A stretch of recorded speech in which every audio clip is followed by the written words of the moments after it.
Il 2 e 3 giugno del 1946, attraverso il referendum istituzionale indetto a suffragio universale, i cittadini scelsero la forma di governo. Liberatasi dal fascismo, l'Italia divenne così repubblicana. Oggi allora è il giorno della ricorrenza, la festa della Repubblica. Anche ad Agrigento, in linea con le indicazioni dettate dal Capo dello Stato, una cerimonia sobria.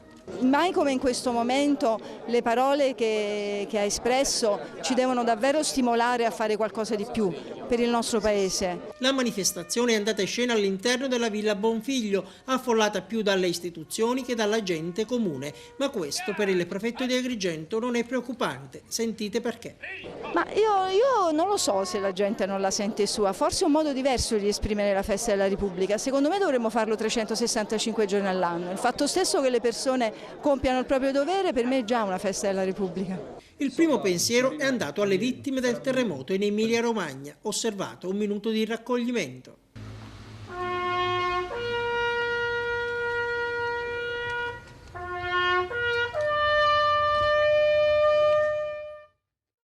Un altro momento significativo, l'alzabandiera, accompagnato dalle note dell'inno di Mameli, intonate da un gruppo di alunni della scuola reale.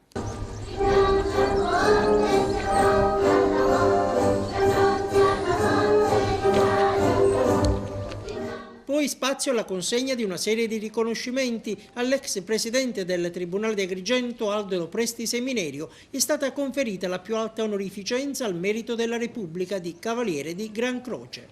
La dedica è alla mia famiglia, che mi ha seguito e assistito in tutti i 50 anni con sacrifici indubbiamente per la posizione, per la limitazione che comporta la vita del magistrato.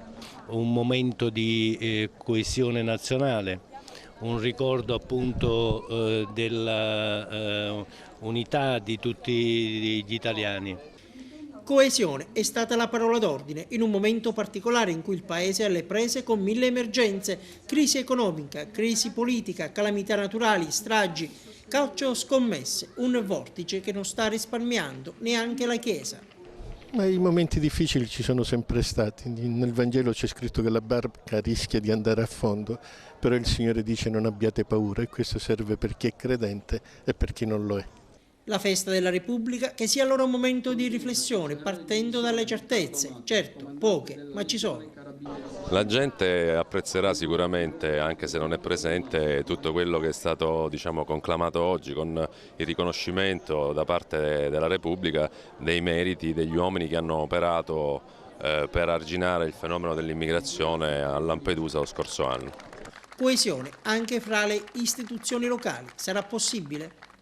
Si muoveranno in linea per riuscire a garantire a questa città, a questo territorio, momenti di crescita nonostante tutto quello che ci sia su un piano regionale, nazionale e internazionale. È un momento di coesione, un momento di stare tutti uniti, di una nazione che deve essere assolutamente coesa, sobria sì, ma dare un segnale di unità anche da Agrigento.